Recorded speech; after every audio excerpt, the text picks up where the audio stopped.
अब हम लोग देखते हैं कि स्पेसिफिक हीट गैसेज की, ये हमारा स्पेसिफिक हीट हमें बहुत जरूरी है रेफ्रिजरेशन कंडीशन में। रेफ्रिजरेशन में स्पेसिफिक हीट का बहुत जरूरी है क्योंकि वहां पे हीट का इंटरेक्शन होने वाला है, तो बिना स्पेसिफिक हीट के आप वो चीजें निकाल नहीं सकते हैं। ठीक है, तो अब की बार हमारा है सब्सटेंस, हमने चेंज कर लिया, we have substance as a gas.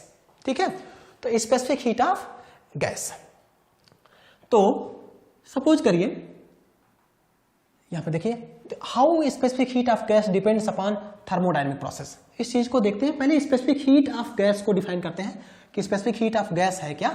यहां पे देखिए, अभी तक इससे प्रीवियस केस में हमने क्या लिया था, सब्सटेंस हमारा H2O था, वाटर है ना, कोई और भी सब्सटेंस हो सकता था, बट सिंप्लिसिटी के लिए मैंने H2O ले लिया था। अब की बार मैं सब्सटेंस लूंगा एयर, सपोज करिए एयर है यहां पर, this is air as a substance, यहां पर एयर एज अ सब्सटेंस। ठीक है, ध्यान ये रखना है कि मास जो है सेम है ना, दिस इज से m kg, I am writing से 1 kg, तो 1 kg यहां भी है मास, तो यहां पर भी 1 kg मास है। ठीक है, और एयर सेम है, मतलब एयर यहां भी है, एयर यहां भी है। अब यहां पर मैं हीट सप्लाई कर रहा हूं, डेल्टा क्यू, यहां पर भी हीट सप्लाई कर रहा हूं, this is also delta Q. ठीक है, लेकिन मैं प्रोसेस अलग अलग कर दे रहा हूं। प्रोसेस अलग अलग करने का मतलब क्या हुआ, यहां पर एक को मैं कांस्टेंट वॉल्यूम प्रोसेस कर दे रहा हूं। ठीक है, एक को मैं क्या बोल रहा हूं, कांस्टेंट वॉल्यूम प्रोसेस। देखिए, लेकिन कांस्टेंट वॉल्यूम प्रोसेस को डिफाइन करने के लिए जो ये स्टॉपर लगे हुए हैं, ये जो स्टॉपर है, ये दोनों साइड में होना चाहिए, तभी ये कांस्टेंट वॉल्यूम प्रोसेस हो सकता है। ऐसा नहीं कि आप एक साइड बना दो, क्योंकि अगर आप एक साइड बनाओगे, आपने हीट रिजेक्ट किया, तो पिस्टन नीचे मूव कर सकता है। कांस्टेंट वॉल्यूम प्रोसेस होने के लिए मतलब वॉल्यूम कांस्टेंट होना चाहिए, तो जो स्टॉपर आप बना रहे हो, ये ऊपर भी होना चाहिए और ये नीचे भी होना चाहिए। तो क्या मैं इसको लिख देता हूं डेल्टा क्यू वी। वी का क्या मतलब है, this is the heat added at constant volume. जो हीट ऐड कर रहे हो किस प्रोसेस पे ऐड कर रहे हैं, कांस्टेंट वॉल्यूम प्रोसेस पे। अब यहां पर तो मैंने कुछ रखा नहीं है, तो ये फ्री है मूव करने के लिए। जैसे आपका यहां पे प्रेशर बढ़ेगा, ये आगे बढ़ जाएगा, फिर प्रेशर घट जाएगा। तो यानी कि सपोज करो यहां पे प्रेशर 10 किलो पास्कल था, अब क्या हुआ, आपने हीट ऐड किया, ये बना 10.1, लेकिन जैसे 10.1 बना, ये पिस्टन आगे मूव कर गया, तो अगेन ये कितना बन गया 10, क्योंकि जैसे वॉल्यूम बढ़ेगा प्रेशर घट जाएगा। फिर आपने हीट ऐड किया, अगेन इट बिकम 10.1, लेकिन फिर चूंकि ये फ्री है पिस्टन, तो आगे बढ़ने के लिए फिर ये 10 बार हो जाएगा। तो आपको क्या देखने को मिलेगा कि प्रेशर में स्लाइट वेरिएशन तो हो सकता है, लेकिन वो जो वेरिएशन होगा वो नेग्लिजिबल अमाउंट होगा। यानी कि ये जो प्रोसेस है, ये कहीं ना कहीं कांस्टेंट प्रेशर प्रोसेस को एग्जीक्यूट करेगा। ये तब तक कांस्टेंट प्रेशर प्रोसेस को एग्जीक्यूट करेगा जब तक ये पिस्टन फ्री होगा एक्सपेंड करने के लिए या कॉन्ट्रैक्ट करने के लिए। जैसे मैं अगर यहां पे स्प्रिंग लगा देता हूं, ठीक है, सपोज करिए स्प्रिंग लगा देता हूं, तो क्या ये कांस्टेंट प्रेशर प्रोसेस हो सकता है? कभी नहीं, ये कांस्टेंट प्रेशर प्रोसेस बन ही नहीं सकता। क्यों? क्योंकि जैसे ये आगे बढ़ेगा, स्प्रिंग इसको फोर्स देगा, इसको प्रेस करेगा, तो ये हो ही नहीं सकता कि आप यहां पर स्प्रिंग लगा दो। मतलब बाहर से आप कोई भी चीज लगा नहीं सकते। अच्छा, कोई भी चीज का मतलब ऐसा नहीं कि नहीं लगा सकते। सपोज करो मास यहां पे लगा दूंगा, तो यहां पे क्या मैं मास नहीं लगा सकता? लगा सकता हूं, कोई दिक्कत नहीं है। लेकिन ध्यान ये रखना है कि एक बार मैंने मास लगा दिया, तो सपोज करो ये 10 kg है, तो 10 kg हमेशा रहना चाहिए, ये बढ़ना घटना नहीं चाहिए। समझ पा रहे हो? तो तब भी प्रेशर बढ़ जाएगा, नो डाउट। पहले बार 10 था, अब की बार mg और ऐड हो जाएगा, mg/a, तो प्रेशर की वैल्यू 10 से 15 हो जाएगा, लेकिन 15 जो है वो 15 ही रहेगा। मतलब समझ पा रहे हैं? कांस्टेंट वॉल्यूम प्रोसेस में हमारा पिस्टन जो है मूव नहीं करना चाहिए। यहां पर कांस्टेंट प्रेशर प्रोसेस में piston is free to move, this piston is free to move, this is free to move, है ना, this is free to move, this piston is free to move, this is free to move. अगर ये move हो रहा है, free है move करने के लिए, तो आप बोलोगे कि वो कांस्टेंट प्रेशर प्रोसेस है। क्लियर है? अब देखिए दोनों का मीनिंग, मास सेम है, मास हमारा क्या है? सेम है। ठीक है, तो मास सेम है, और हमने क्या बोला था? Delta Q is directly proportional to temperature difference, और delta Q is directly proportional to mass. अब देखिए, अगर आप इसमें for an example 100 kilo joule का एनर्जी आपने सप्लाई किया, 100 किलो जूल का, तो जो हीट ऐड करोगे, फर्स्ट लॉ ऑफ थर्मोडायनेमिक्स आपने पढ़ा होगा, du प्लस डेल्टा डब्ल्यू, मतलब समझ पा रहे हो, जो आपने हीट ऐड किया 100 किलो जूल, वो दो जगह पे एक्सपेंड होगा। पहला, इसके अंदर कोई ना कोई गैस होगा, तो गैस की इंटरनल एनर्जी बढ़ाने में खर्च होगा, और अगर ये पिस्टन मूव कर रहा है अपवर्ड, तो कुछ ना कुछ वर्क में चला जाएगा। लेकिन इस वाले केस को देखो, क्या ये पिस्टन मूव कर रहा है? बिल्कुल नहीं। तो अगर ये पिस्टन मूव नहीं कर रहा है, तो पीडीवी वर्क मैंने आपको अभी डिराइव करके दिखाया था, पीडीवी वर्क कितना हो जाएगा? 0। क्यों 0 हो जाएगा? क्योंकि इसका वॉल्यूम चेंज नहीं हो रहा है, तो डीवी मतलब चेंज इन वॉल्यूम, यानी कि V2 माइनस V1 0 हो जाएगा। तो कहीं ना कहीं ये वाला टर्म तो 0 हो गया ना। इसका मतलब क्या हुआ कि जो 100 किलो जूल आपने एनर्जी दिया था, ये 100 किलो जूल केवल और केवल कहां पे चला गया? सिस्टम की इंटरनल एनर्जी में स्टोर हो गया। तो आप क्या बोलोगे? एक इंपॉर्टेंट ऑब्जर्वेशन क्या कह सकते हैं? The amount of heat added at constant volume process is used to increase the internal energy only, है ना। अभी मैं स्टेटमेंट लिखवा दूंगा, बहुत सिंपल सा स्टेटमेंट है, क्योंकि जो मैंने टोटल हीट दिया था वो गया कहां? केवल केवल इंटरनल एनर्जी में। बाउंड्री में क्यों नहीं गया? क्योंकि बाउंड्री डिस्प्लेस ही नहीं कर रहा था। अच्छा, बाउंड्री है कहां? ये देख लीजिए, बाउंड्री कहां है, ये देखिए, दिस इज आवर बाउंड्री। क्या ये बाउंड्री मूव किया? बिल्कुल नहीं, ये बाउंड्री मूव नहीं किया है। तो जब ये बाउंड्री मूव नहीं किया तो बाउंड्री वर्क नहीं होगा। यहां पर देखिए, ये बाउंड्री है, तो अगर अब ये बताइए क्या यहां पे बाउंड्री मूव करेगा? बिल्कुल बाउंड्री मूव करेगा। क्यों? क्योंकि पिस्टन हमारा फ्री है मूव करने के लिए। तो अगर मैं इसको कांस्टेंट प्रेशर प्रोसेस बोल दूं, अब यहां पर मैं अगर 100 kilo joule same heat supply कर रहा हूं, सेम हीट सप्लाई कर रहा हूं, तो जो अब सेम इक्वेशन में लगा सकता हूं। क्यों? क्योंकि ये भी क्लोज सिस्टम है, ये भी क्लोज सिस्टम है। तो ये जो इक्वेशन मैंने लगाया है वो यहां भी वैलिड होगा। तो मैं लिख रहा हूं डेल्टा क्यू बराबर डी प्लस बाउंड्री वर्क। समझिए, अब ये डेल्टा क्यू क्या था? This is constant volume, I am writing delta Q at V, और ये डेल्टा क्यू क्या था? Constant pressure. सप्लाई कितना किया बच्चा? 100 किलो जूल, सेम हीट हम सप्लाई कर रहे हैं। क्लियर है? अब क्या होगा? अब ऐसा तो नहीं हो सकता कि ये जो डेल्टा डब्ल्यू बी है boundary work, it is non zero, मतलब इसकी कुछ ना कुछ वैल्यू होगी। और वो वैल्यू क्यों है? क्योंकि जो रेड कलर की लाइन है, जब ये ऊपर मूव करेगा तो रेड कलर की लाइन भी आगे बढ़ेगी। इसका मीनिंग क्या हुआ कि बाउंड्री डिस्प्लेस कर रहा है, तो यानी कि बाउंड्री वर्क होगा। तो PDV work can not be zero here, PDV work can not be zero. और क्यों नहीं जीरो होगा? क्योंकि ना तो पी जीरो है ना तो डीवी जीरो है, वॉल्यूम चेंज हो रहा है। तो मैं मान ले रहा हूं सिंप्लिसिटी के लिए, सपोज करो दिस इज 60, दिस इज 40, समझ पा रहे? Here this is 60, here this is 40। इसका मतलब क्या हुआ? कांस्टेंट वॉल्यूम प्रोसेस में जो आपने 100 किलो जूल हीट दिया था वो केवल और केवल इंटरनल एनर्जी में चला गया, जबकि कांस्टेंट प्रेशर प्रोसेस में जो आपने 100 किलो जूल एनर्जी दिया था उसका 60 किलो जूल किस में गया? इंटरनल एनर्जी में। 40 किलो जूल किस में गया? वर्क में।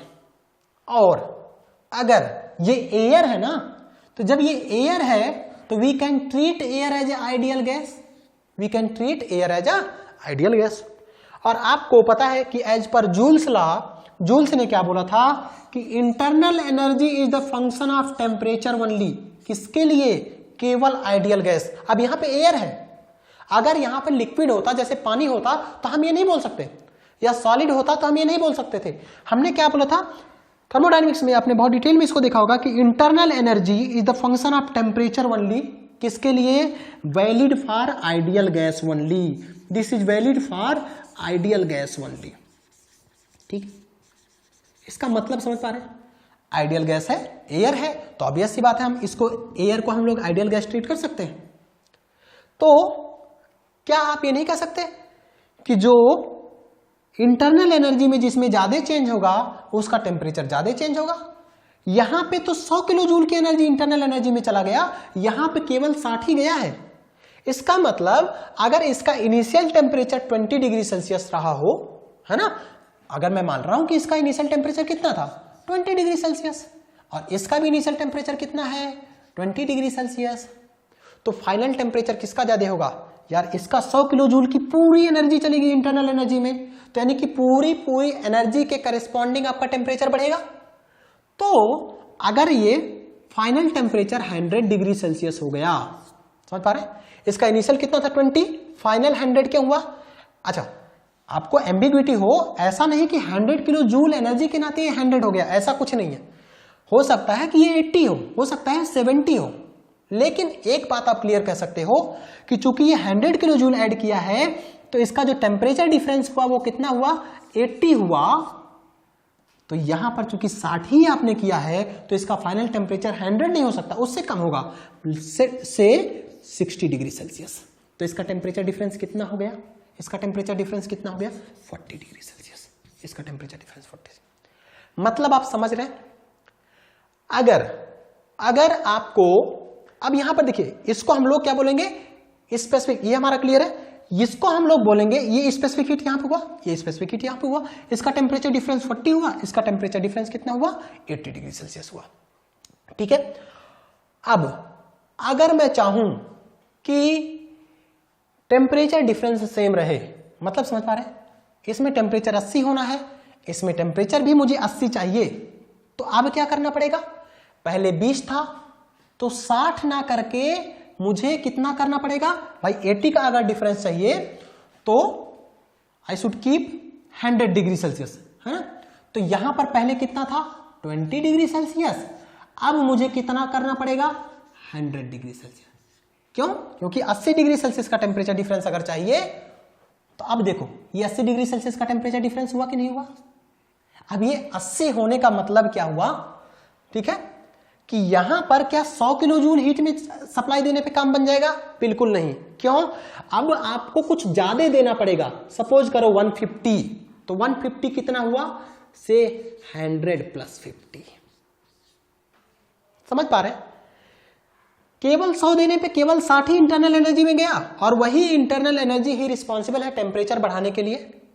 तो जो 60 ने टेम्परेचर बढ़ाया तो 60 के करेस्पॉन्डिंग सपोज करो 60 डिग्री सेल्सियस फाइनल टेम्परेचर हो गया, लेकिन यहां पर 100 था तो इसके करेस्पॉन्डिंग 100 डिग्री सेल्सियस टेम्परेचर हुआ। ठीक है, अब यहां पे 150 है तो 150 में 100 इंटरनल एनर्जी में जाएगा और 50 किस में जाएगा, बाउंड्री वर्क में जाएगा। तो आप क्या कह सकते हो, जो हम एक ऑब्जर्वेशन ये कह सकते हैं कि जो heat added at constant pressure is more than heat added at constant volume. क्यों, अभी हमने देखा था ये कितना था 150 किलो जूल, मैंने एग्जांपल लिया है बस, ये हमारा है 100 किलो जूल। इसका मतलब समझ रहे, जो heat added at constant pressure process 150 दिया था सेम टेम्परेचर डिफरेंस लाने के लिए, लेकिन कांस्टेंट वॉल्यूम प्रोसेस में कितना देना पड़ा 100 किलो जूल ही केवल देना पड़ा। क्लियर है। एंड व्हाट इज, हमने हीट को तो डिफाइन कर लिया है, what is delta Q, I can write mc delta T, है ना। और ये वैलिड किसके लिए है, सारे प्रोसेस के लिए, चाहे वो कांस्टेंट प्रेशर हो, चाहे वो आइसोथर्मल हो, चाहे एडियाबैटिक हो, किसी भी प्रोसेस के लिए। तो क्या मैं यहां पर ये नहीं लिख सकता c डेल्टा टी, ठीक है, and this is more then mc delta T. अब आपको सेम चीजें दिख रही हैं, इसको हम लोग इरेज करते हैं। देखो मास हमने सेम लिया था, कैंसिल हो गया। इस वाले केस में आपको याद हो तो टेम्परेचर डिफरेंस मैंने 80 लाया था, और इस वाले में भी टेम्परेचर डिफरेंस 80 लाया था, और इसी सेम टेम्परेचर डिफरेंस लाने के लिए मुझे थोड़ा सा ज्यादा हीट सप्लाई करना पड़ा था। यानी कि टेम्परेचर डिफरेंस 80 यहां भी है, टेम्परेचर डिफरेंस 80 यहां पर भी है। समझ पा रहे? इसका मतलब ये C नहीं हो सकता, और ना तो ये C हो सकता है, ये कुछ और टर्म होने चाहिए। क्यों? क्योंकि ये कह रहा है कि ये बड़ा है और ये छोटा, तो मैं इसको एक नया टर्म लिखूंगा, और ये मैं लिखूंगा, सपोज करिए C यहां पे था, C यहां पे था, मैं इसको लिखूंगा C at P, एंड इसको लिखूंगा C at B। समझ पा रहे? यहां से क्या पता चला, specific heat at constant pressure process Cp, ध्यान रखिए ये स्मॉल c है ना, you should not be ambiguity, there should not be any ambiguity, ये स्मॉल सी है क्योंकि स्पेसिफिक हीट है, तो Cp is more than Cv। अच्छा, ये रीजन क्यों है? आपके इंपॉर्टेंट ये क्वेश्चन कई बार पूछा जाएगा आपके एग्जामिनेशन में कि why specific heat at constant pressure process is more than specific heat at constant volume process. ऐसा क्यों? देखो एकदम साफ साफ दिख रहा है, कोई भी डेफिनेशन आपको रटने की जरूरत नहीं है। Cp ज्यादा क्यों है? क्योंकि इसमें हीट ज्यादा सप्लाई किया गया था। और जब मैंने स्पेसिफिक हीट का डेफिनेशन बनाया था, सेकेंड डेफिनेशन फिजिकल मीनिंग, मैंने कहा था कि specific heat is the heat absorbing capacity. मतलब Cp अगर बड़ा है ना तो इसका मतलब ये ज्यादा हीट एब्जॉर्ब करेगा, Cv कम है इसका मतलब ये हीट कम एब्जॉर्ब करेगा। सो अभी तक हमने देखा था कि Cp, देखिए Cp is more than Cv, है ना। C stand for specific heat, है ना। C हमने देखा था क्या था? Specific heat. और ये क्या है? ये आपका सफिक्स जो है P। P का मतलब है कांस्टेंट प्रेशर प्रोसेस। P मतलब है कांस्टेंट प्रेशर प्रोसेस, है ना। This is constant pressure process, ठीक है। ये क्या था? कांस्टेंट प्रेशर प्रोसेस, ये प्रोसेस का नाम है। उसी तरह से अगर मैं लिख रहा हूं Cv, तो C का मतलब क्या होगा? Specific heat. और V जो है आपका सफिक्स, इसका मतलब क्या है? Specific heat at constant volume. Cv का मतलब क्या हो गया? Specific heat at constant volume, ठीक है। हमने देखा था, जो मैंने एग्जांपल लिया था, इसकी वैल्यू 150 किलो जूल हीट मैंने ऐड किया था, यहां पर 100 किलो जूल हीट ऐड किया था। ये मैंने एक एग्जांपल भर लिया था, ठीक है, एन आर्बिट्रेरी वैल्यूज, ठीक है। तो अब हमारा ऑब्जेक्टिव ये है कि हमने डिराइव ये कर लिया कि Cp is more than Cv, ये हमने डिराइव कर लिया है, ठीक है। तो इसका रीजन क्या है कि क्यों स्पेसिफिक हीट ज्यादा होगा? आपको मैंने बताया था कि स्पेसिफिक हीट का मीनिंग क्या है, ठीक है। पहला देखिए, मैंने भी स्पेसिफिक हीट का बताया था कि जैसे देखिए डेल्टा Q बराबर mc डेल्टा T, ये हम लोगों ने देखा था, जहां पे डिग्री सेल्सियस में हो सकता है और केल्विन में, दोनों में हो सकता है। अब देखिए, मैंने कहा था अगर 1 kg मास ले लूंगा, मतलब ये 1 kg मास ले लूं, दिस इज 1 kg मास, और टेम्परेचर डिफरेंस भी कितना हो जाए? 1 डिग्री सेल्सियस या 1 केल्विन, दोनों में से कोई भी, मतलब दोनों का मीनिंग तो सेम हुआ ना। तो मैंने क्या कहा था? Delta Q is directly proportional to C। यहां से देखा जाए, है ना, specific heat delta Q, this is you can say delta Q is directly C, this is equal to C, this is not, है ना, delta Q is not equal to C। तो यहां पर होगा delta Q is equal to C। इसका meaning क्या हुआ? मैंने बोला था कि अगर C की वैल्यू 10 है तो डेल्टा Q की वैल्यू भी कितना होगा? 10 किलो जूल। मतलब ये कहीं ना कहीं बॉडी की हीट एब्जॉर्बिंग कैपेसिटी को शो करता था। मैंने आपको physical meaning of specific heat बताया था, वहां पर मैंने क्या बोला था कि it shows the heat absorbing capacity of a body, जिसका मास क्या होना चाहिए? 1 kg यूनिट मास होना चाहिए, और 1 डिग्री सेल्सियस टेम्परेचर डिफरेंस। तो वो हमारा क्या करेगा? हीट एब्जॉर्बिंग कैपेसिटी शो कर रहा है, स्पेसिफिक हीट। तो अगर Cp बड़ा है, इसका मतलब क्या हुआ कि कहीं ना कहीं वो ज्यादा हीट एब्जॉर्ब कर रहा होगा। इसका मीनिंग हुआ कि कहीं ना कहीं वो क्या कर रहा होगा? ज्यादा हीट एब्जॉर्ब कर रहा होगा, और Cv की वैल्यू कम है तो इसका हीट एब्जॉर्बिंग कैपेसिटी कम होगा, ठीक है। तो पहला हमारा रीजन क्या है इसका? फर्स्ट रीजन हम देखते हैं। पहला डेफिनेशन देखिए क्या है, हमें Cp is more than Cv का पहला reason, what is main reason that Cp is more than Cv। यहां पर देखिए क्या रीजन है। पहला मैंने क्या बोला? हीट कैपेसिटी, जो हमारा हीट एब्जॉर्बिंग कैपेसिटी है, कांस्टेंट प्रेशर प्रोसेस पे ज्यादा है ना। और ये हमने देखा था कहां पर? यहां देखिए 150 kilo joule, 150 kilo joule heat हमने ऐड किया था, और यहां पर केवल 100 किलो जूल हीट ऐड किया था। यहां पर 150 किलो जूल और यहां पे केवल 150 किलो जूल हीट ऐड किया था। मतलब क्या लिखोगे? जो हीट सप्लाई होगा, हीट एडेड होगा कांस्टेंट प्रेशर प्रोसेस पे, वो ज्यादा होगा, है ना। क्यों Cp is more than Cv है? Cp Cv से बड़ा क्यों है? पहला, हीट जो ऐड किया जा रहा है कांस्टेंट प्रेशर प्रोसेस पर, किसी भी गैस में जो हीट ऐड किया जाएगा कांस्टेंट प्रेशर प्रोसेस पे, वो ज्यादा होगा, तो पहले लिखोगे हीट एडेड या सप्लाइड, है ना, eight constant pressure process, at constant pressure process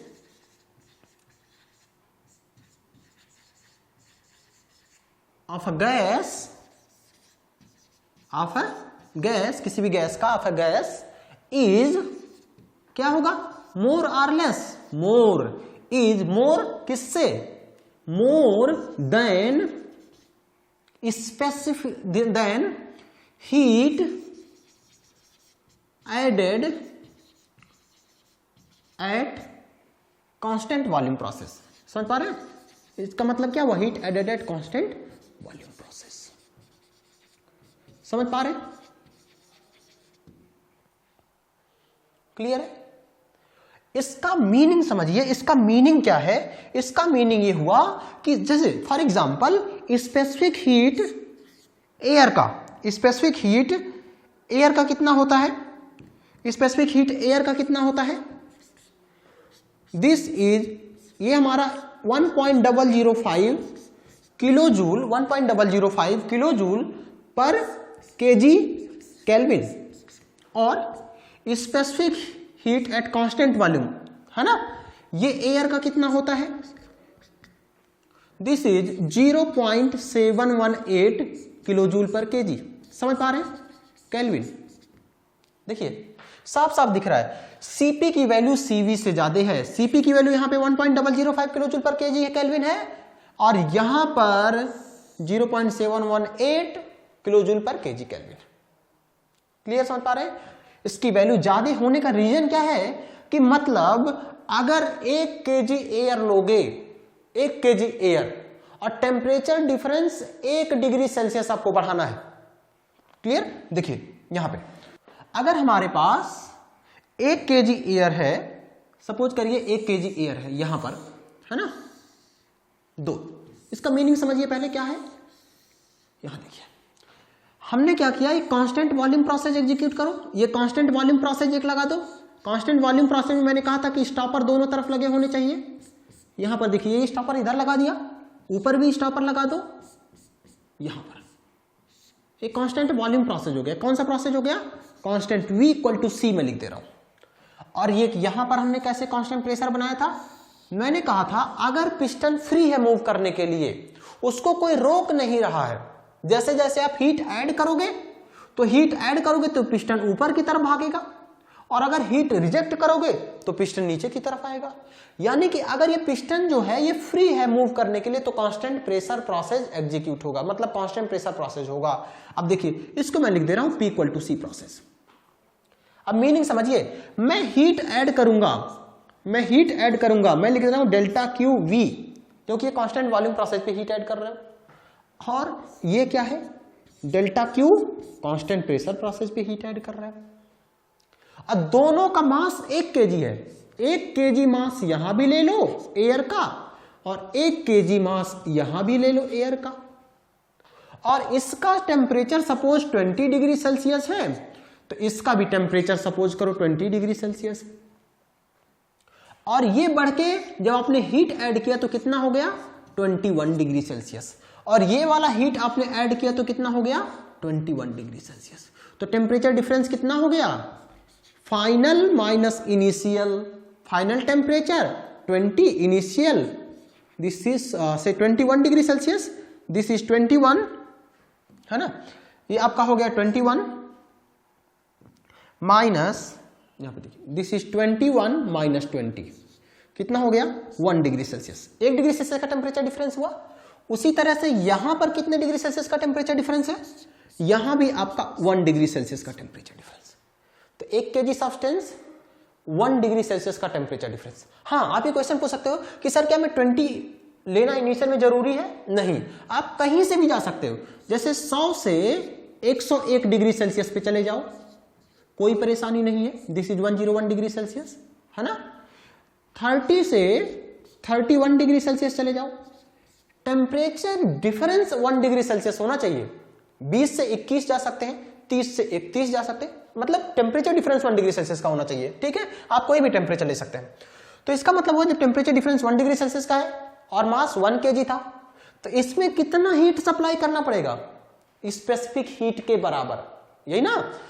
तो कितना हीट सप्लाई करना पड़ेगा? This is constant volume process है, तो 0.718 किलो जूल। और यहां पर हीट कितना सप्लाई करना पड़ेगा? 1.005 किलो जूल। अब यहां पर हीट सप्लाई ज्यादा करना पड़ रहा है ना, तो इसी नाते पहले स्टेटमेंट में हमने क्या लिखा? Why CP is more than CV. CP CV से बड़ा क्यों है? बिकॉज जो हीट सप्लाई हो रहा है कांस्टेंट प्रेशर प्रोसेस में, जो हीट सप्लाई हो रहा है कांस्टेंट प्रेशर प्रोसेस में, वो हमारा क्या है? It is more than heat added at constant volume process. जो कांस्टेंट वॉल्यूम प्रोसेस में हीट ऐड किया जा रहा है, क्योंकि देखो यहां पर 0.718 किलो जूल का है और यहां पे 1.005 किलो जूल का। ठीक है, तो पहला हमारा डेफिनेशन हो गया क्लियर। नाउ सेकेंड चीज है जो हमें देखना है कि ये ऐसा हो क्यों रहा है, तो we will move to the second definition. First definition हमारा क्लियर है, why CP is more than CV because heat added at constant pressure process is more than heat added at constant volume process. And और ऐसा क्यों? Second definition देखिए, second ऐसा क्यों हो रहा है? बिकॉज ऐसा क्यों हो रहा है? बिकॉज जो हीट ऐड किया जा रहा है कांस्टेंट प्रेशर प्रोसेस पे, क्या लिखेंगे? Heat added at constant pressure process. समझ पा रहे हैं? Heat added at constant pressure process, ये कहां पे जा रहा है? Pressure process. याद है दो जगह पे गया था, एक तो कुछ इसकी इंटरनल एनर्जी बढ़ी थी और दूसरा कुछ इसने बाउंड्री वर्क दिया था, क्योंकि कांस्टेंट प्रेशर प्रोसेस है। तो कांस्टेंट वॉल्यूम प्रोसेस होता तो बाउंड्री वर्क 0 हो जाता, क्योंकि कांस्टेंट वॉल्यूम प्रोसेस में बाउंड्री तो मूव करता नहीं है। तो because heat added at constant volume process is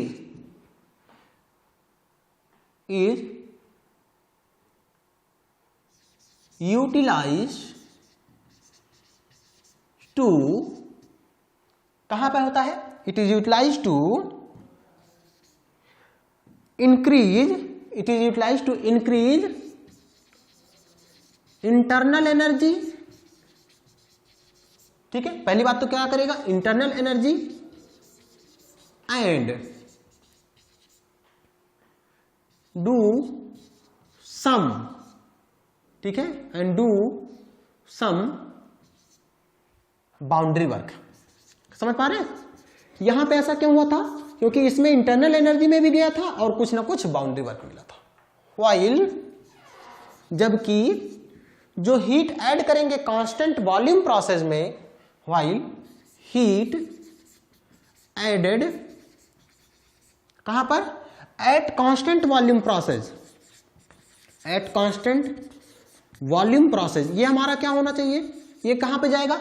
is utilized. ये कहां पे यूटिलाइज हुआ था? यूटिलाइज्ड टू, जो कि बाउंड्री वर्क होना नहीं है, तो जितना एनर्जी आप देंगे, सपोज करो 100 किलो जूल की एनर्जी आपने दिया, तो 100 किलो जूल एनर्जी कहां पे जाएगा? केवल और केवल इंटरनल एनर्जी को इंक्रीज करने में। तो this it is utilized to increase internal energy only, it is utilized to increase internal energy only. ठीक है, इतना क्लियर है? मतलब सीपी की वैल्यू हमेशा सीवी से ज्यादा होगा। सीपी की वैल्यू हमारा क्या होगा? हमेशा सीवी से ज्यादा होगा। जैसे कुछ एग्जांपल्स हम लोग देख लेते हैं, है ना? कुछ एग्जांपल्स हैं, जैसे हमारे जो ये टेबल आपको मेमोराइज करने की जरूरत नहीं है, इसमें केवल एक डाटा आपको याद रखना है, वो है एयर। ठीक है, एयर का डाटा आपको याद रखना है। Specific heat at constant pressure process, देखिए सीपी 1.005 अभी मैंने लिखवाया था, और सीवी की वैल्यू कितना है? 0.718 kilo joule per KG kelvin, 0.718 kilo joule per KG kelvin. और एक क्या है? के को हम लोग सीपी बटे सीवी लिखते हैं। समझ पा रहे हैं? या कभी कभी इसी के को हम लोग गामा भी लिखते हैं। दिस इज गामा सीपी बटे सीवी। ठीक है, गामा क्या है? सीपी बटे CV. This is adiabatic index, इसको क्या बोलते हैं? एडियाबैटिक इंडेक्स, इसे बोला जाता है एडियाबैटिक इंडेक्स। आगे इसके बारे में बताऊंगा मैं अभी। ये हमारा क्या है? Adiabatic index. तो गामा की वैल्यू क्या है? सीपी बटे सीवी। मैंने क्या बोला था? गामा की वैल्यू, चूंकि ये Cp बटे Cv है और Cp गैस का हमेशा ज्यादा होता है Cv से। अच्छा, ये कोई जरूरी नहीं है कि Cp की वैल्यू 1 से ज्यादा हो, यूनिट से ज्यादा हो, ये कोई जरूरी नहीं है। Cp की वैल्यू डिपेंडिंग अपॉन गैस कि कौन सा गैस है, Cp की वैल्यू 1 भी हो सकता है, 1 से कम भी हो सकता है, Cv की वैल्यू उसी के करस्पॉन्डिंग होगा, लेकिन Cp की वैल्यू हमेशा Cv से ज्यादा होगा। समझ पा रहे हैं? तो Cp बटे Cv की वैल्यू क्या होगा भाई? Cp चूंकि बड़ा है Cv से तो उनका रेशियो हमेशा 1 से ज्यादा होगा। तो इसमें देख लीजिए जितनी भी वैल्यूज है सारी की सारी वैल्यूज हमारा क्या है? 1 से ज्यादा है। देख लीजिए सारी की सारी गामा वैल्यूज क्या है? 1 से ज्यादा। ऐसा क्यों? Because Cp of gas is always more than Cv। Gas का specific heat at constant pressure process पे हमेशा ज्यादा होगा specific heat at constant volume process में। इस नाते जो गामा या कहीं कहीं के भी लिखते हैं, इसका रेशियो हमेशा 1 से ज्यादा होने वाला है। आपको मेमोराइज कौन सा करना है? केवल एयर का। यहां पे देखिए 1.005 है, 0.718 है और T की वैल्यू 1.4। अगर नहीं दिया है तो ये डाटा आपको यूज करना है, अगर दिया हुआ है तो जो डाटा दिया रहेगा उसको आपको यूज करना है। ठीक है, अब यहां पर कुछ चीज और देख लीजिए। जैसे देखिए यहां पर ब्यूटेन का देख लीजिए, जैसे आपका ब्यूटेन है, ठीक है, तो यहां पर Cp की वैल्यू 1.7164 है, हियर दिस इज 1.57। ठीक है, 1.57। तो डिपेंडिंग अपॉन गैसेज जो है, जो भी हमारे गैसेज है, तो कहीं ना कहीं और एक गैस के लिए स्पेसिफिक हीट की वैल्यू क्या होगी? फिक्स होगी। कांस्टेंट प्रेशर प्रोसेस पे अलग होगी, कांस्टेंट वॉल्यूम प्रोसेस पे अलग होगी। ठीक है, तो इतना क्लियर होगा। Cp Cv देख लिया था। ठीक है, तो कहीं ना कहीं की स्पेसिफिक हीट किसी थर्मोडायनेमिक प्रोसेस पे डिपेंड कर रहा है ना? Cp is more than Cv आ रहा है, तो स्पेसिफिक हीट प्रेशर पे मतलब कौन सा प्रोसेस एग्जीक्यूट कर रहा है, कांस्टेंट प्रेशर प्रोसेस है कि कांस्टेंट वॉल्यूम प्रोसेस है, इस पे डिपेंडेंट हो रहा है। ठीक है, तो इससे पहले हमने देखा था, देखिए यहां पर देखिए कि स्पेसिफिक हीट थर्मोडायनेमिक प्रोसेस पे डिपेंड करता है क्या? बिल्कुल। Cp Cv अभी हमने देखा है, किसके लिए? गैस की मैं बात कर रहा हूं, स्पेशली गैस की बात कर रहा हूं। तो देखिए हमारे पास थर्मोडायनेमिक प्रोसेस कौन कौन से हैं? थर्मोडायनेमिक प्रोसेस देख लीजिए, कांस्टेंट प्रेशर प्रोसेस, ठीक है। अब ये कांस्टेंट प्रेशर प्रोसेस का दूसरा नाम आइसोबैरिक प्रोसेस है, या इसी को हम लोग आइसोपेस्टिक प्रोसेस, ठीक है, ये सिनोनिम्स है। इसको मैंने रिप्रेजेंट किया किससे? Cp से, अभी हमने देखा था। ठीक है, अच्छा ये क्या है? Polytropic index. आपने पढ़ा होगा PV to the power n is equal to constant, ये पढ़ा है ना? यहां पे देखिए PV to the power n equal to constant है ना? तो कांस्टेंट प्रेशर प्रोसेस होने का मतलब क्या हुआ? P equal to C। तो देखो n की कौन सी वैल्यू रखूं कि यहां पर P बराबर कांस्टेंट आ जाए? n की क्या वैल्यू रखूं कि P बराबर कांस्टेंट आ जाए? अब देखो अगर n बराबर मैं 0 रख दूं, अगर n बराबर 0 रख दूं तो P V to the power 0 बराबर कांस्टेंट होगा। अब V टू दी पावर 0 क्या हो गया? किसी भी पावर, किसी भी नंबर के ऊपर अगर 0 आ जा रहा है पावर, तो उसका मैग्नीट्यूड 1 हो जाएगा। तो यहां से P बराबर कांस्टेंट आया कि नहीं? बोलो। तो n क्या है? n को बोलते हैं पॉलीट्रॉपिक इंडेक्स। जैसे गामा क्या था? Adiabatic index. गामा क्या था? एडियाबैटिक इंडेक्स था, जबकि n क्या है? Polytropic index. तो कांस्टेंट प्रेशर प्रोसेस के लिए n की वैल्यू क्या है? 0। ठीक है, हमें इससे ज्यादा मतलब नहीं है, ये चीजें आपने थर्मोडायनेमिक्स में पढ़ा है। हमें रेफ्रिजरेशन में जो सबसे ज्यादा इंपॉर्टेंट चीज है वो स्पेसिफिक हीट है अभी तक में। तो Cp हमारा क्या निकला? Constant pressure process. उसी तरह से अगर कांस्टेंट वॉल्यूम प्रोसेस हो गया तो इसके और नाम क्या है? आइसोकोरिक, है ना, या आइसोमेट्रिक प्रोसेस। आइसोकोरिक या आइसोमेट्रिक प्रोसेस। तो यहां पर Cv होगा, यहां पे क्या होगा? Cv। अब एक परेशानी है कि सर ये इनफाइनाइट कैसे आ गया, है ना? एक हमारे पास प्रॉब्लम है कि ये इनफाइनाइट कैसे आया। अब देखिए यहां पे मैं बता दे रहा हूं, PV to the power n is equal to constant है, ठीक है। इसको मैं आगे लिख रहा हूं, ऐसा करता हूं 1/n से पूरे पे पावर, यानी कि P पे पावर 1/n कर दे रहा हूं, ठीक है। और B पे पावर n तो था ही, इनटू 1/n से मल्टीप्लाई कर दो, तो इधर भी कहीं ना कहीं मल्टीप्लाई करना पड़ेगा कि नहीं, समझ पा रहे हो? तो ये एन एन से कैंसिल हो जाएगा, क्लियर? तो कांस्टेंट पे पावर 1 अपान एन करोगे तो कांस्टेंट ही रहेगा। अब देखो यहां से क्या मिलके आया हमारे पास, p पे पावर 1/n v बराबर एक दूसरा कांस्टेंट में c1 लिख दे रहा हूं। c1 की वैल्यू क्या है, c पे पावर 1 अपान एन, क्लियर? अब देखो n की वैल्यू क्या रखो कि ये वाला टर्म 1 बन जाए, समझ पा रहे हो ना, क्योंकि v बराबर कांस्टेंट होना चाहिए। तो v बराबर कांस्टेंट होने के लिए भाई ये p पे पावर 1/n इतना वाला पूरा टर्म 1 होना चाहिए, यानी कि p पे पावर 0 होना चाहिए। इसका मीनिंग क्या हुआ कि अगर n की वैल्यू इनफाइनाइट रख दोगे तो 1 अपान इनफाइनाइट क्या हो जाएगा, 0 हो जाएगा, और p पे पावर 0 1 हो जाएगा, और v बराबर कांस्टेंट c1 हो जाएगा।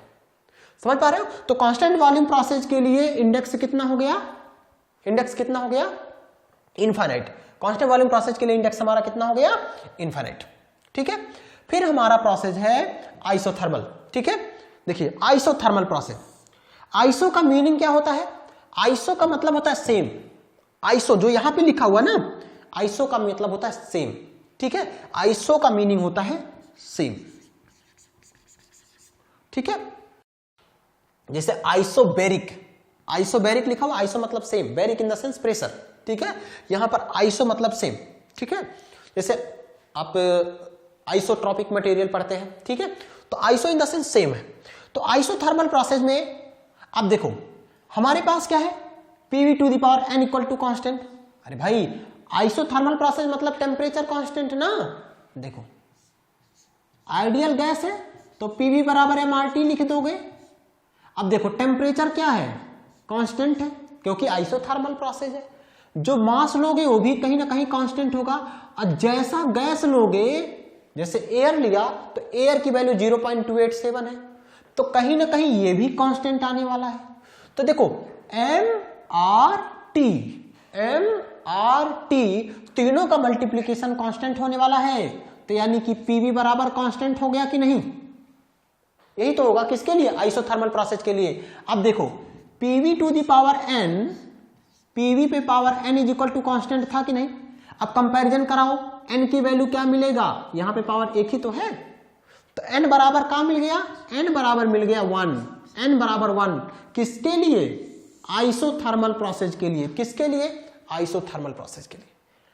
अब इंपॉर्टेंट बात यह है कि आइसोथर्मल प्रोसेस में स्पेसिफिक हीट इनफाइनाइट क्यों है और इसका मीनिंग क्या है, ठीक है? इसका मीनिंग हम लोग समझते हैं। यहां पर देखिए,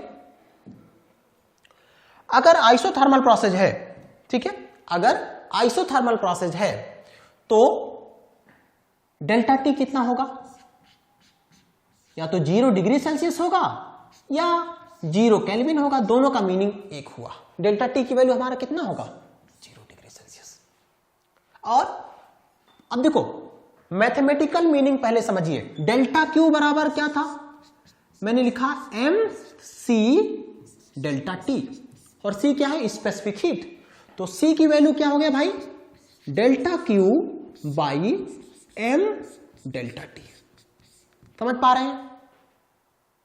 अब यहां देखिए डेल्टा टी की वैल्यू क्या हो गया, 0। 0 क्यों हुआ, क्योंकि जो डेल्टा टी है इसका मीनिंग क्या है, T final minus T initial, मतलब final temperature minus initial temperature. लेकिन ये तो आइसोथर्मल प्रोसेस है ना, तो टेम्परेचर तो चेंज होगा नहीं। तो आइसोथर्मल प्रोसेस के लिए, फॉर आइसोथर्मल प्रोसेस,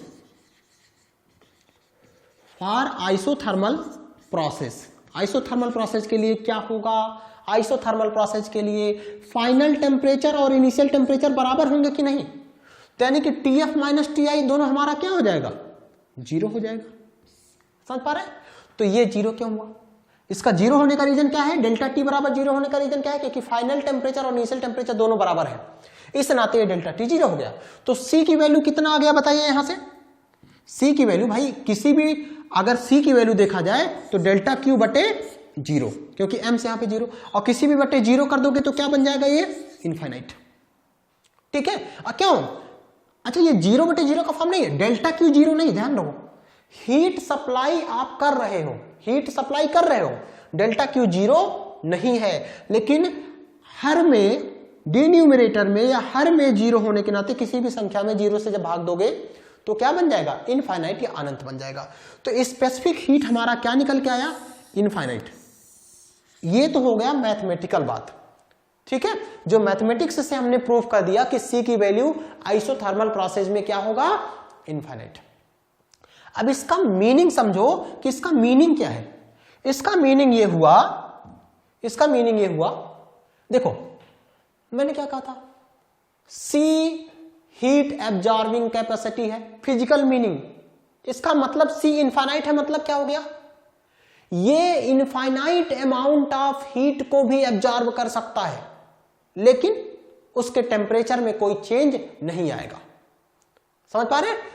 अगर आइसोथर्मल प्रोसेस का मीनिंग क्या हुआ कि बहुत ज्यादा आप हीट सप्लाई कर दोगे तो भी उसका टेम्परेचर चेंज नहीं होगा, यानी कि आप बोलो इनफाइनाइट।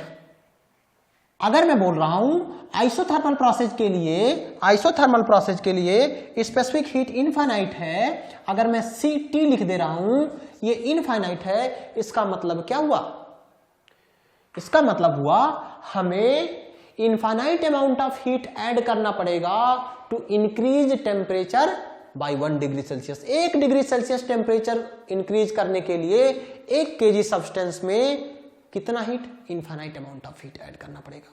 समझ पा रहे हैं? यानी बहुत सारा, infinite in the sense it is very large amount of heat, बहुत सारा हीट आपको ऐड करना पड़ेगा। क्लियर है?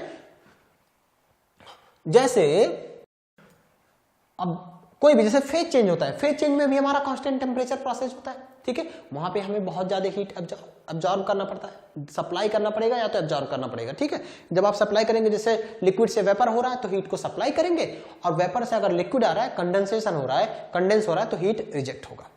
क्लियर है? इसका मीनिंग क्या हुआ, इसका मीनिंग ये हुआ भाई, देखो आगे हम लोग रिजर्वायर पढ़ेंगे, ये चीज मैं केवल रिजर्वायर के लिए पढ़ा रहा हूं, स्पेसिफिक हीट केवल रिजर्वायर के लिए, थर्मल एनर्जी रिजर्वायर। इसका मीनिंग समझिए, इसका मीनिंग ये हुआ मेरे भाई कि अगर इसका टेम्परेचर सपोज करो TH है, इसका टेम्परेचर क्या है, TH है, और यहां से मैं हीट निकाल रहा हूं डेल्टा Q, ये हमारा है सोर्स, है ना। अभी हम मीनिंग समझेंगे सोर्स का। यहां से कोई ना कोई हीट हम एब्जॉर्ब कर रहे हैं, हीट बाहर निकाल रहे हैं, एक्सट्रैक्ट कर रहे हैं, बाहर निकाल रहे हैं, तो क्या इसके टेम्परेचर में चेंज होना चाहिए। अगर ये आइसोथर्मल प्रोसेस है, समझ पा रहे हैं, अगर ये आइसोथर्मल बॉडी है, आइसोथर्मल है ना, मतलब हीट आप निकाल रहे हो लेकिन टेम्परेचर में चेंज नहीं होगा, तो इस जो बॉडी का स्पेसिफिक हीट होगा वो कितना होगा, इस बॉडी का स्पेसिफिक हीट इनफाइनाइट ही होगा। इस बॉडी का स्पेसिफिक हीट क्या होगा, इनफाइनाइट होगा। तो स्पेसिफिक हीट हमारा कितना हो गया, स्पेसिफिक हीट हो गया भाई इनफाइनाइट। समझ पा रहे हो क्यों, क्योंकि ये आइसोथर्मल प्रोसेस पे ऑपरेट कर रहा है। क्लियर है? अच्छा, और हीट कैपेसिटी भी कितना होगा, हीट कैपेसिटी कितना होगा, हीट कैपेसिटी मैंने बोला था कैपिटल C से लिखते हैं, हीट कैपेसिटी कैपिटल C से होता है, और स्मॉल m इंटू C, तो ये क्या हो जाएगा, m into infinite, this is infinite. तो स्पेसिफिक हीट और हीट कैपेसिटी दोनों टर्म हमारे क्या हो गए, इनफाइनाइट। क्लियर, समझ पा रहे हो। अगर किसी भी बॉडी से आप हीट निकाल रहे हो और उसके टेम्परेचर में चेंज नहीं हो रहा है, मतलब उसका स्पेसिफिक हीट कितना हो रहा है, इनफाइनाइट हो रहा है, वो आइसोथर्मल प्रोसेस है। अगर आप किसी भी बॉडी में हीट सप्लाई कर रहे हो और उसका टेम्परेचर चेंज नहीं कर रहा है, तो मतलब वो आइसोथर्मल प्रोसेस है और उसका स्पेसिफिक हीट क्या होगा, इनफाइनाइट होगा। क्लियर है? इसमें कोई डाउट नहीं होगा, ठीक है। अब हम जाते हैं, देखिए ये देखिए आइसोथर्मल प्रोसेस का स्पेसिफिक हीट हमारा क्या आ गया था, इनफाइनाइट। यहां तक हमारा क्लियर है, और मैंने ये भी बता दिया था कि इसका इंडेक्स कितना है, 1। फिर हमारा एडियाबैटिक प्रोसेस, एडियाबैटिक प्रोसेस का स्पेसिफिक हीट कितना होगा, अरे यार डेल्टा Q बराबर mc डेल्टा T, यही तो था। तो C की वैल्यू क्या हो गया, इसलिए C बराबर देखिए delta Q by M delta T, यही ना। लेकिन एडियाबैटिक प्रोसेस का मतलब क्या हुआ, एनर्जी का जो इंटरेक्शन है, मतलब एनर्जी आ जा रहा है या सिस्टम के अंदर आ रहा है या सिस्टम से बाहर जा रहा है, इसे इंटरेक्शन बोलेंगे। तो एनर्जी का इंटरेक्शन किस फॉर्म में, हीट के फॉर्म में जीरो है। डेल्टा क्यू जीरो होने का मतलब क्या है, एनर्जी ट्रांसफर हो सकता है दूसरे फॉर्म में, जैसे वर्क ट्रांसफर हो सकता है, ठीक है, लेकिन हीट का ट्रांसफर नहीं होगा। तो डेल्टा क्यू जीरो हो गया ना भाई। तो डेल्टा क्यू जीरो हो गया, तो जैसे आप डेल्टा क्यू जीरो करोगे तो सी की वैल्यू क्या आ गया, जीरो नहीं आ गया, सी की वैल्यू क्या आ गया, जीरो आ गया। और ये तो मैंने अभी बताया था, गामा बराबर मैंने क्या बताया था, सीपी बटे सीवी। गामा बराबर क्या बताया था, सीपी बटे सीवी। और इसका एडियाबैटिक प्रोसेस का इक्वेशन क्या होता है, PV to the power gamma बराबर constant, PV to the power gamma बराबर कांस्टेंट होता है। तो यहां से देखो n बराबर क्या हो गया, गामा, है ना। PV to the power n बराबर कांस्टेंट लिख लो, ये पॉलीट्रॉपिक प्रोसेस है, PV to the power gamma बराबर कांस्टेंट लिख लो, ये हमारा क्या है। अब इन दोनों को कंपेयर करोगे तो n बराबर किसके लिए क्या आ गया, गामा, n बराबर क्या आ गया, गामा। क्लियर है। तो n बराबर गामा, यानी कि जो पॉलीट्रॉपिक इंडेक्स होगा किस प्रोसेस के लिए, एडियाबैटिक प्रोसेस के लिए, वो क्या होगा, गामा होगा। और पॉलीट्रॉपिक प्रोसेस के लिए n होगा। पॉलीट्रॉपिक प्रोसेस के लिए हमारा क्या होगा, n होगा। ठीक है, इसमें कोई डाउट नहीं होगा, ठीक है, ओके। सो एक और प्रोसेस हमारे पास रह गया, पॉलीट्रॉपिक प्रोसेस। ठीक है, पॉलीट्रॉपिक प्रोसेस का अगर आप स्पेसिफिक हीट, मैं इस नाते एक्चुअली आपने थर्मोडायनेमिक्स में बहुत डिटेल में पढ़ा होगा, लेकिन यहां पर जरूरी इस नाते है क्योंकि यहां पर माइनस मैंने लिख दिया है, इसका मीनिंग क्या है यह समझना बहुत ज्यादा जरूरी है। ठीक है, यहां पे देखिए स्पेसिफिक हीट पॉलीट्रॉपिक प्रोसेस का हम लोग देखते हैं। पॉलीट्रॉपिक प्रोसेस का स्पेसिफिक हीट देखिए, अगर मैं डेल्टा क्यू लिख दूं, ठीक है, देखिए डेल्टा क्यू बराबर D you plus delta W boundary पर। ये क्या है, फर्स्ट लॉ ऑफ थर्मोडायनेमिक्स है ना, बेसिक क्या है ये, फर्स्ट लॉ ऑफ थर्मोडायनेमिक्स। अब पॉलीट्रॉपिक प्रोसेस में आप हीट ऐड करोगे, पॉलीट्रॉपिक प्रोसेस में आप हीट ऐड करोगे, मैं लिख दे रहा हूं डेल्टा क्यू पॉलीट्रॉपिक, ठीक है। और डी यू क्या होगा भाई, डी यू बराबर क्या होगा, M C V D T. अब थर्मोडायनेमिक्स में आपको यह पता होना चाहिए कि कौन सा इक्वेशन किसके लिए वैलिड है, नहीं तो आप नहीं लगा सकते। समझ पा रहे हैं, जैसे पॉलीट्रॉपिक प्रोसेस है और वर्किंग सब्सटेंस अगर वाटर होता तो क्या इक्वेशन लिख पाता, नहीं लिख पाता। आपको ये चीज क्लियर होना चाहिए। थर्मोडायनेमिक्स का मीनिंग ये है कि आपको पता होना चाहिए कि कौन सा इक्वेशन कहां लगा सकते हैं। जैसे मैं लिखूं, देखिए दो इक्वेशन मैं लिख रहा हूं, डेल्टा क्यू बराबर M C V D T. ये क्या हर प्रोसेस के लिए वैलिड है, नहीं, कंडीशन है। देखिए अगर आइडियल गैस रहा, ध्यान से समझिए, आइडियल गैस जैसे एयर, अभी तक हम एयर की बात कर रहे हैं, गैस की बात कर रहे हैं, है ना, और हम एज्यूम कर रहे हैं कि वो आइडियल गैस है, ठीक है। तो अगर वो आइडियल गैस है, ध्यान से समझिए, अगर आइडियल गैस है, आइडियल गैस है, देन ये जो इक्वेशन है ये किसी भी प्रोसेस के लिए लगा सकते हो, then valid for any process. मतलब समझ पा रहे हो, एनी प्रोसेस का मीनिंग क्या हुआ, चाहे वो आइसोथर्मल हो, चाहे वो कांस्टेंट प्रेशर हो, चाहे वो कांस्टेंट वॉल्यूम हो, तो ये वाला इक्वेशन बच्चा आप कहीं भी लिख सकते हो। कंडीशन क्या होना चाहिए, आइडियल गैस। जैसे देखो था कौन सा, पॉलीट्रॉपिक प्रोसेस, सीवी का मतलब कांस्टेंट वॉल्यूम हुआ ना भाई, लेकिन ये मैं लगा कहां रहा हूं, पॉलीट्रॉपिक प्रोसेस में लगा रहा हूं। तो पॉलीट्रॉपिक प्रोसेस में मैंने क्यों लगाया, क्यों, क्योंकि जो हमारा सब्सटेंस है वो गैस है और वो आइडियल गैस मैं ट्रीट करके चल रहा हूं, इस नाते मैंने लगाया। समझ पा रहे हैं। लेकिन अगर आइडियल गैस नहीं है ना, अगर नॉट आइडियल गैस, तो किसके लिए वैलिड है,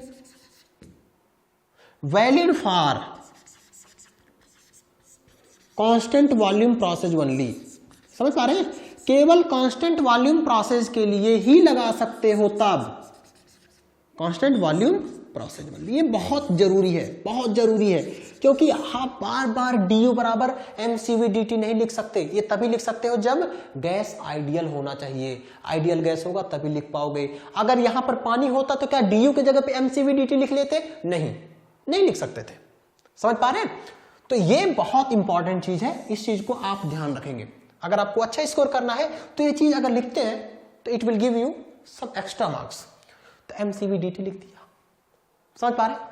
और मैंने WP, this is the polytropic work, ठीक है। और डेल्टा क्यू क्या है?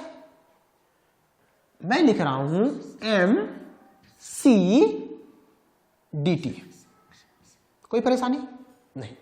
अब C क्या होगा? पॉलीट्रॉपिक, तो मैंने लिख दिया POLY, POLY मतलब पॉली। भाई डेल्टा क्यू बराबर mC dt लिख दिया मैंने, ठीक है, बराबर देखो mCV dt, ठीक है, mCV dt।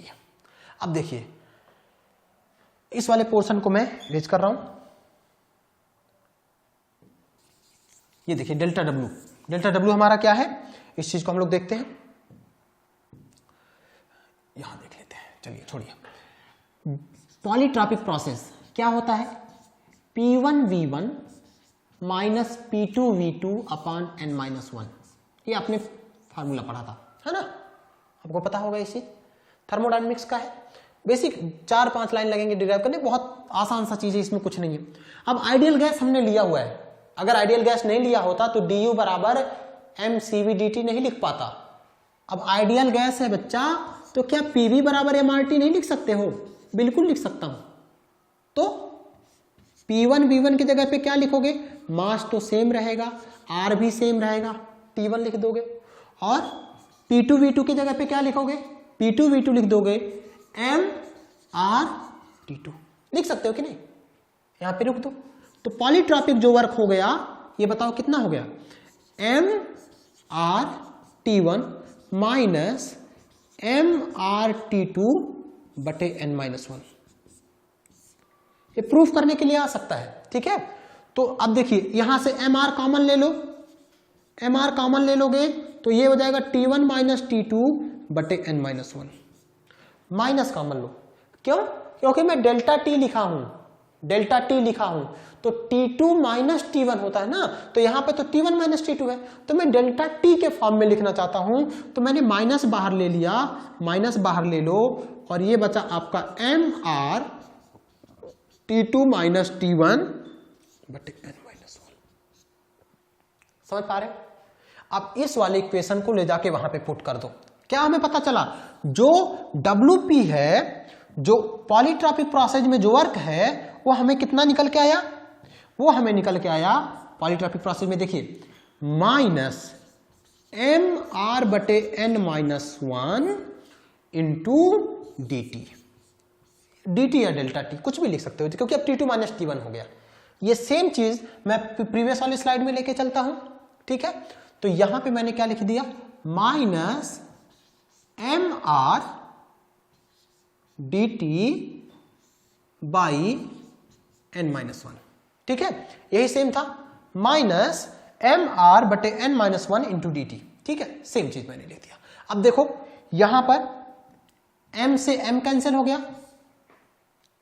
ठीक है, dt से dt कैंसिल हो गया। तो पॉलीट्रॉपिक प्रोसेस की जो स्पेसिफिक हीट हुआ, पॉलीट्रॉपिक प्रोसेस का स्पेसिफिक हीट हुआ, ये देखो ध्यान से समझो, CV minus R upon n-1,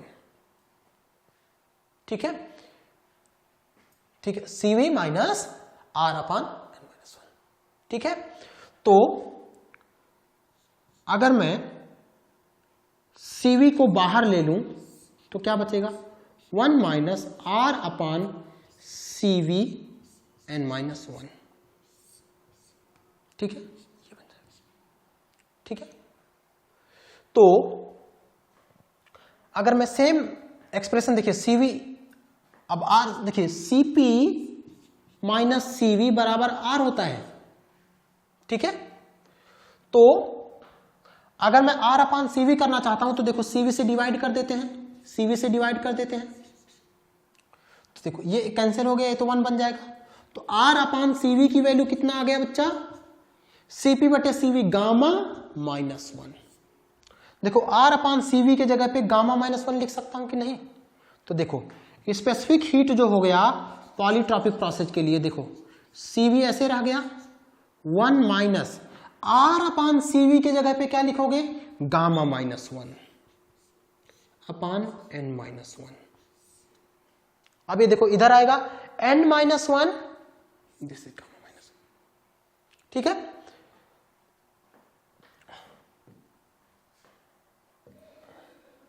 ठीक है, अब हमारे पास जो प्रोसेस, अब देखिए यहां पर क्या है, जो पॉलीट्रॉपिक प्रोसेस की स्पेसिफिक हीट है ये आया CV times, this is CV times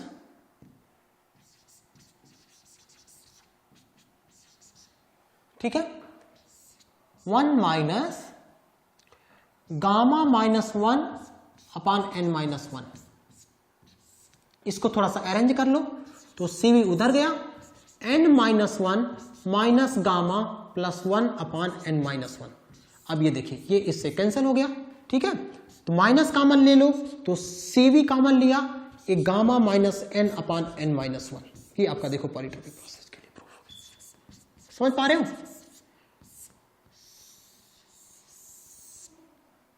ये negative when N is less than gamma, तभी ये क्या होगा, नेगेटिव होगा। When N is less than gamma, polytropic process का स्पेसिफिक हीट क्या होगा, नेगेटिव होगा।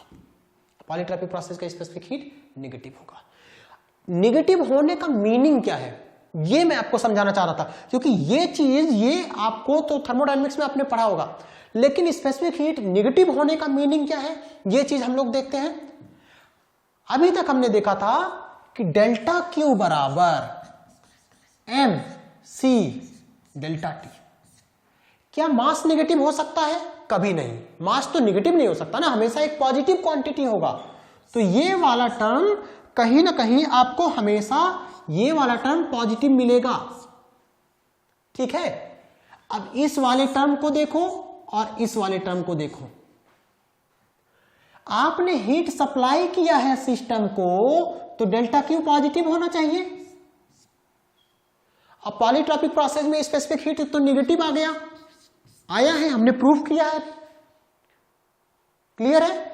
C पॉलीट्रॉपिक प्रोसेस का नेगेटिव है ना, C पॉलीट्रॉपिक प्रोसेस का नेगेटिव है, इसका मतलब डेल्टा T भी, अरे भाई नेगेटिव ये है, ये भी नेगेटिव होगा, तभी तो नेगेटिव इंटू नेगेटिव पॉजिटिव आएगा।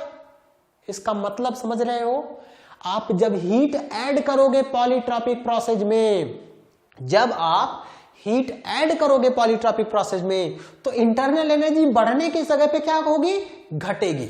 इंटरनल एनर्जी बढ़ने की जगह पे क्या होगी, घटेगी।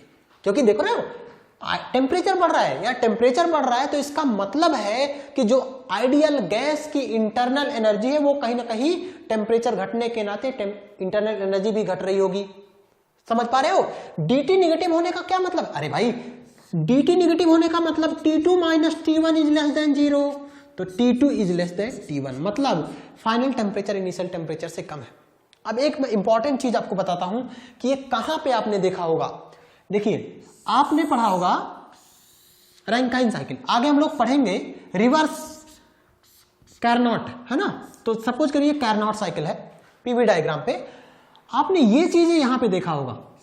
जैसे सपोज करिए ये आपका, मैं डिटेल में कुछ नहीं बता रहा हूं यहां पे, आप बस ये देखिए, यहां पे आपने हीट सप्लाई किया था, यहां पे आपने हीट रिजेक्ट किया था। बस हमारा जो काम है इस वाले पोर्शन को देखना। यहां पर अगर आपको याद हो तो एडियाबैटिक एक्सपेंशन था, रिवर्सिबल एडियाबैटिक एक्सपेंशन, है ना। ये हमारा क्या था, रिवर्सिबल एडियाबैटिक एक्सपेंशन, और यहां पर ये क्या था, कंप्रेशन, ठीक है। तो यहां पर ये अगर रिवर्सिबल एडियाबैटिक, यहां पर रिवर्सिबल एडियाबैटिक एक्सपेंशन है, तो एडियाबैटिक होने के लिए हमारा क्या हो जाएगा, C तो 0 हो जाएगा। अगर इसी के जगह पे, चूंकि कार्नोट साइकिल है तो यहां पे तो रिवर्सिबल एडियाबैटिक एक्सपेंशन है, ठीक है। अगर यहां पे पॉलीट्रॉपिक प्रोसेस होता तो क्या होता? पॉलीट्रॉपिक प्रोसेस होता तो समझ पा रहे हो, इसकी इंटरनल एनर्जी आपकी घटती। अच्छा, एडियाबैटिक प्रोसेस में भी क्या होता है? एडियाबैटिक प्रोसेस में भी देख लो, डेल्टा क्यू बराबर D you plus delta W, यही होता है ना। एडियाबैटिक प्रोसेस में हीट कितना देते हो? 0। हीट सप्लाई कितना होता है? 0। अब यहां पर देखो सिस्टम के द्वारा वर्क किया जा रहा है, सपोज करो 50 किलो जूल का वर्क किया गया तो 50 प्लस होगा नहीं, तो डी यू भी कितना होगा? अरे यार 50 प्लस का है तो -50 करोगे तभी तो ये 0 हो पाएगा। मतलब इस प्रोसेस में इंटरनल एनर्जी क्या रहा होगा? घट रहा होगा, और इस प्रोसेस में इंटरनल एनर्जी बढ़ रहा होगा। क्लियर है? इस प्रोसेस में इंटरनल एनर्जी यहां पे क्या हो रहा होगा? घट हो रहा होगा, और यहां पे इंटरनल एनर्जी बढ़ रहा होगा। क्लियर है? चलिए, हमने अभी तक पॉलीट्रॉपिक प्रोसेस का स्पेसिफिक हीट देख लिया, ये वाला टर्म, ठीक है। ये हमारा पॉलीट्रॉपिक प्रोसेस का स्पेसिफिक हीट हो गया, ठीक है, और ये हमारा इंडेक्स हो गया। क्लियर है? इसमें कोई डाउट? अच्छा, यहां पर ओवरऑल क्या कह सकते हो कि the specific heat of gas her process के लिए अलग है। सीपी अलग है, सीवी अलग है, आइसोथर्मल प्रोसेस के लिए इनफाइनाइट है, एडियाबैटिक के लिए 0 है, पॉलीट्रॉपिक के लिए नेगेटिव है। और ये नेगेटिव हमेशा नहीं है, ये नेगेटिव तब है जब n की वैल्यू गामा से छोटा है, तभी ये, ठीक है। तो यानी कि हर एक प्रोसेस के लिए स्पेसिफिक हीट गैसेज का अलग अलग होगा, ठीक है। अब हमारा ऑब्जेक्टिव ये है कि क्या जो इनकंप्रेसिबल सब्सटेंस होते हैं, जैसे कि लिक्विड या सॉलिड, उनके स्पेसिफिक हीट में क्या पैटर्न मिलता है, क्या वो डिफरेंट प्रोसेस के लिए अलग अलग होते हैं या सेम होते हैं, ठीक है। एक चीज और यहां पर है, हम लोग थोड़ा सा स्पेसिफिक हीट और गैस के बारे में देख लेते हैं। देखो, जो गामा है, गामा ये है CP/CV, ये तो मैंने आपको अभी बताया भी है ना। फॉर एग्जाम्पल, जैसे अगर मैं एग्जाम्पल बोलूं, एयर का मैंने क्या बोला था? CP की वैल्यू कितना था? 1.005 किलो जूल पर kg, 0.718, दिस इज 1.4, है ना। तो कह रहा what is adiabatic index, does it depends upon CP and CV? बहुत इंपॉर्टेंट क्वेश्चन है। देखो, गामा की वैल्यू CP और CV पे डिपेंड नहीं करती। आपको बड़ा अजीब सा लगेगा कि सर आप तो कह रहे हो कि गामा बराबर CP/CV, और फिर कह रहे हो कि गामा की वैल्यू CP और CV पे डिपेंड नहीं करती। यस, गामा, देखिए, गामा डिपेंड्स अपॉन किस पे? Ratio of CP and CV, ratio of CP and CV, मतलब जो उनका रेशियो होगा CP और CV के रेशियो पे डिपेंड करेगा, ना कि CP और CV पे डिपेंड करेगा। पहली बात, बहुत इंपॉर्टेंट चीज ये है कि जो गामा की वैल्यू, जो एडियाबैटिक इंडेक्स है, वो CP और CV पे डिपेंड नहीं करेगा, बल्कि उनके रेशियो पे डिपेंड करेगा। क्लियर, समझ पा रहे हैं? तो गामा की value depends, this gamma depends upon ratio of CP/CV, है ना। This is CP of CV, CP और CV के रेशियो पर डिपेंड करता है। It do not depends upon CP and CV individually, it do not, ये depend नहीं करेगा, इट डोंट डिपेंड्स अपॉन कहां पर बच्चा? CP and CV individually. ये दोनों CP CV पर डिपेंड नहीं करेगा, बल्कि उनके रेशियो पे डिपेंड करेगा। क्लियर है? तो what is adiabatic index, does it depends upon CP and CV? No, adiabatic index जो गामा है वो CP और CV पे डिपेंड नहीं करेगा, बल्कि उनके रेशियो पर डिपेंड करेगा, एंड गामा की वैल्यू हमेशा 1 से ज्यादा होगा। गामा की वैल्यू, चूंकि गैस है तो CP बड़ा होगा CV से, इस नाते गामा की वैल्यू हमेशा क्या होगा? 1 से ज्यादा होगा। जो गामा है एडियाबैटिक इंडेक्स, गामा CP और CV बढ़ने पे क्या होगा? मैंने कहा था गामा की वैल्यू है CP/CV। हमने क्या देखा था? गामा की वैल्यू है CP/CV। और आपको पता है कि Cp माइनस Cv बराबर होता है R, मेयर्स फार्मूला किसके लिए वैलिड है? केवल आइडियल गैस के लिए। दिस इज वैलिड किसके लिए? Valid for ideal gas only. ठीक है, Cp माइनस Cv बराबर R। अच्छा अब देखो Cp माइनस Cv बराबर R है, this is valid for ideal gas, और गामा बराबर Cp बटे Cv है। मतलब अगर सपोज करो Cp बढ़ेगा तो Cv को भी बढ़ना पड़ेगा। सपोज करो Cp में X अमाउंट बढ़ा तो Cv में भी कितना बढ़ना पड़ेगा? X amount. क्यों? क्योंकि जो R है, ये R क्या है? This is characteristic, this is characteristics gas constant, है ना? ये कैरेक्टरिस्टिक गैस कांस्टेंट है। तो जब गैस का कांस्टेंट है और गैस नहीं चेंज कर रहा है, गैस तो वही है, तो गैस चेंज नहीं करेगा जब तक, तब तक R की वैल्यू चेंज नहीं करेगी। अगर Cp Cv बढ़ रहा है तो जितना Cp बढ़ेगा उतना ही Cv बढ़ेगा। क्यों? क्योंकि जिससे R की वैल्यू कांस्टेंट रहे। ठीक है, अब आपके दिमाग में आएगा कि सर अगर ये बात है तो Cp बढ़ रहा है और Cv भी बढ़ रहा है, तो गामा की वैल्यू क्या होगा? बढ़ सकता है ना? कोई बोलेगा कि सर चूंकि उतना ही अमाउंट इसमें भी बढ़ रहा है, उतना ही अमाउंट इसमें भी बढ़ रहा है, देखो x इसमें भी बढ़ रहा है तो x इसमें भी बढ़ रहा है, तो उनका रेशियो कांस्टेंट रहेगा। ये भी आपके दिमाग में आ सकता है, बट ऐसा है नहीं। देखो अगर Cp की वैल्यू बढ़ रही है तो Cv भी उतने से ही बढ़ेगा, तो इनका रेशियो क्या हो जाएगा? घट जाएगा। इसका रेशियो क्या हो जाएगा? घट जाएगा। एग्जाम्पल हम लोग देखते हैं। जैसे सपोज करो, मैं एक छोटा सा एग्जाम्पल दे देता हूं। जैसे सपोज करिए कि 4/2, दिस इज आई थिंक 2, ये तो 2 होगा ना। अब देखो दूसरा एग्जाम्पल, इसमें सेम अमाउंट बढ़ाओ, तो मैं लिख रहा हूं जैसे 4 + 2, 2 इसमें भी ऐड करिए और 2 इसमें भी ऐड कर दो, तो 4 + 2 कितना हो गया? 6/4, है ना? आई थिंक दिस इज, ये कितना हो जाएगा? 1.5।